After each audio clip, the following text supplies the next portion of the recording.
L'image est impressionnante. Pourtant, elle est le reflet d'une triste réalité. Ce blocos de plusieurs tonnes a glissé de la dune, rongé par l'érosion. Avant, la dune, elle était à gauche du blocos, là. Elle avait la même hauteur qu'ici, comme celui-là. Celui-là, c'est peut-être pour l'année prochaine ou pour dans 2 ou 3 ans. Ces derniers jours, les vents intenses et la forte houle sont venus grignoter la dune. Si le phénomène est habituel en hiver, quelques curieux ont bravé les éléments pour observer le spectacle. C'est plutôt un peu inquiétant. C'est l'inquiétude de voir la plage et les dunes qui sont mangées quoi, par la montée des eaux. On se dit qu'ils peuvent tous descendre à un moment ou à un autre. Et surtout que ça peut être dangereux.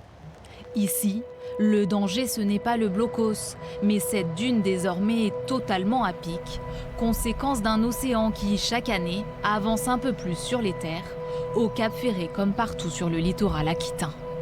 C'est consécutif à l'érosion. Sur la commune, on a un petit peu plus de 20 km de plage.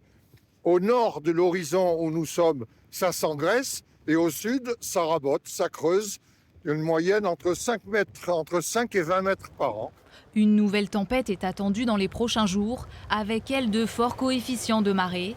D'autres blocos posés en haut des dunes pourraient bien finir eux aussi les pieds dans l'eau.